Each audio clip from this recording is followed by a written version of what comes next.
শেখ হাসিনার সাথে ওতপ্রোতভাবে জড়িত ছিল। সিভিক রয়্যাল রিসোর্ট, সবুজে ঘেরা আভিজাত্য। সেই রাষ্ট্রপতি আপনি পার্লামেন্টে গিয়া জিয়াউর রহমান সাহেবের স্বাধীনতার ঘোষক বলছে বুঝলেই উনি একেবারে বঙ্গবন্ধুর জিকির বন্ধ করে তার জিয়াউর রহমান সাহেবের জিকির করবে। এটা হলো অনেকটা কীরকম জানেন, যে ভাই একজনকে ভালোবাসে, চিন্তা করছে এখন ভালোবাসলে দুইজনের দুই রকম ধর্ম, এখন একটা ডিবেট করে ধর্ম বদল করতে হয়, ওই রকম।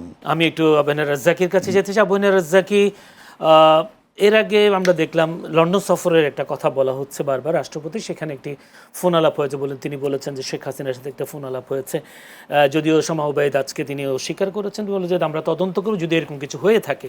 কিন্তু এরপর আবার দেখলাম প্রধানমন্ত্রী তারেক রহমান বিদেশ সফর করে আসলেন, মালয়েশিয়া এবং চীন। এমনি একটা রীতি আছে যে প্রধানমন্ত্রী সফর করে এসে রাষ্ট্রপতির সাথে একটা সৌজন্য সাক্ষাৎ করেন, তিনি আবার সৌজন্য সাক্ষাৎও সেটা করেননি। সেই সবগুলো মিলিয়ে কি কোনো কারণে দূরত্ব তৈরি হয়েছে কিনা আসলে প্রধানমন্ত্রী বিএনপির সাথে রাষ্ট্রপতির? ধন্যবাদ আপনাকে। আর আমার সহালোচক উনি তো সব বইলেই ফেলাইছে আমার জন্য, কিছুই রাখেন নাই। আসলে কি জানেন, রাজনীতিতে আমার কাছে মনে হয় না প্রেম বলতে কিছু আছে। রাজনীতির শেষ বলতে কিছু নেই, প্রেম বলতেও কিছু নাই। আর শেষ বলতে কিছু নাই, এটা আমি বহুবার বলছি। শেষ কথা বলতে কিছু নাই মানি হচ্ছে এই যে আপনি সকালে এক কথা বলবেন, বিকালে এক কথা বলবেন, রাতে এক কথা বলবেন, সেটা বৈধ, এবং তার কর্মীরা, নেতার এই বক্তব্যটাকে কর্মীরা সাংঘাতিকভাবে ধারণ করে, বাইবেলের মতো মনে করে, গর্ববোধ করে বলে। অথচ সে তার বাড়িতে যদি 3 পদের কথা বলে, তার সন্তান বলবে get lost, you are a liar. So this is the thing happening. তো এখন এই রাষ্ট্রপতি, যেটা ভাই বললেন, রাষ্ট্রপতিকে রাখার জন্য বিএনপি সাংবিধানিক সংকট বলছে, ইত্যাদি ইত্যাদি বহু কিছু বলছে।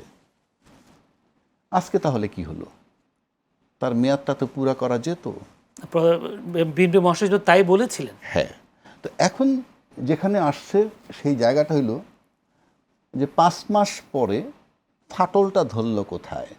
অবশ্যই আমাদের আলোচনা করে লাভ নাই, কারণ স্বরাষ্ট্রমন্ত্রী জিজ্ঞেস করছিল এক সাংবাদিক যে রাষ্ট্রপতি পদত্যাগের গুঞ্জন শোনা যাচ্ছে, তখন রিপ্লাই দিলেন আপনারাই তো বলছেন এটাকে গুঞ্জন, গুঞ্জন তো গুঞ্জনই, যদি তেমন কিছু হয় তো দেখবেন।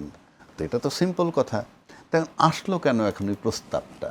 তার মানে হচ্ছেই, আমার কাছে মনে হয় যে সরকার যে অবস্থায় দায়িত্বটা নিছে, নেয়ার পর আমরা বিভিন্ন পরিবেশ পরিস্থিতির পরিপ্রেক্ষিতে যেখানে বুঝতেছিলাম যে সরকার কোন দিকে যাবে, কারণ এখানে ভূ রাজনীতির একটা বিরাট ফ্যাক্টর চলমান, এটা আমার মনে হয় সবাই আমরা জানি, ভাইও জানেন, চায়না, আমেরিকা এবং ইন্ডিয়া।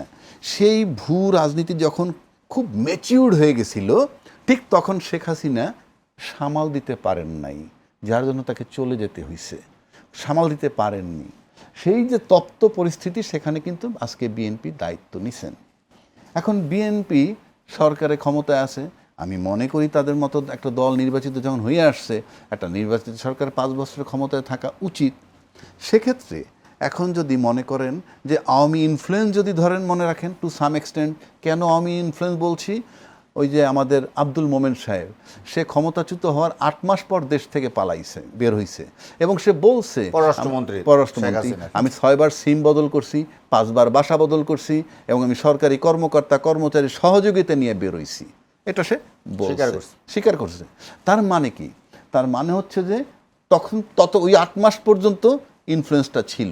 তো এখন সময়ের ব্যবধানে মনে হচ্ছে যে বিএনপির ভিতরে বা এই নির্বাচিত সরকারের মধ্যে যে আওয়ামী ইনফ্লুয়েন্স যেটা ছিল, কিংবা যে আওয়ামী ইনফ্লুয়েন্সটাকে তারা কেয়ার করতেছিল, সেটা তো আস্তে আস্তে ম্লান হয়ে যাচ্ছে। এবং ম্লান হয়ে যাওয়ার জন্য আমি তারেক রহমান সাহেবের ধন্যবাদ দিব, কারণ উনি তো ধরেন টেক ওভার করার পর উনি কিন্তু প্রথম এমপি হয়েছেন, প্রথম প্রধানমন্ত্রী হয়েছেন, যদিও বেগম খালেদা জিয়া এবং জিয়া রহমান সাহেবের সন্তান, তারপরে হাতে কলমে তপ্ত লোহার উপরে বসে ক্ষমতাটা রিসিভ করার পর আমার কাছে মনে হয় উনি একটু দম নিছেন, এবং মনে করছেন যে না, এখন আর তাকে রাখা যায় না। কেন রাখা যায় না, এটার অন্তর্নিহিত কারণটা অ্যাবসোলুটলি তারেক রহমান সাহেব জানেন, বা তার কাছে কোনো ইনফরমেশন আছে। তা না হইলে যে রাষ্ট্রপতির কোনো ক্ষমতা নাই, যে রাষ্ট্রপতির বিন্দুমাত্র নির্বাহী ক্ষমতা নাই, সুতরাং তাকে রাখলেই কি আর না রাখলেই কি। আর বরং তাকে রেখে তো অনেক উপকারও এসছে, তার মুখ দিয়ে অনেকগুলো কথা বলানো সে বলাইছে সেটা আমি খুব গুরুত্ব দিইনি এই কারণে যে আমাকে যদি কেউ রিমান্ডে নিয়ে নলির উপরে বাড়ি দেওয়ার বলে তুই বল যে আমি তোর বাপ, আমি তাই বলবো, সেটা অন্য কথা। কারণ আপনি 16 বছর এর মধ্যে সে শেখ হাসিনার সাথে ওতপ্রোতভাবে জড়িত ছিল। সেই রাষ্ট্রপতি আপনি পার্লামেন্টে গিয়ে জিয়াউর রহমান সাহেবের স্বাধীনতার ঘোষক বলছে বুঝলেই উনি একেবারে বঙ্গবন্ধুর জিকির বন্ধ করে তার জিয়াউর রহমান সাহেবের জিকির করবে। এটা হলো অনেকটা কীরকম জানেন, যে ভাই একজনকে ভালোবাসে, চিন্তা করছে এখন ভালোবাসলে দুইজনের দুই রকম ধর্ম, এখন একটা এবিডিবিট করে ধর্ম বদল করতে হয়, ওই রকম। আপনি 35 বছর ধরে যেই ধর্ম পালন করেন, একটা এবিডিবিট করে ধর্ম বদল করলেন, বদল হয়ে যাবে, এটা তামাশা আর কি।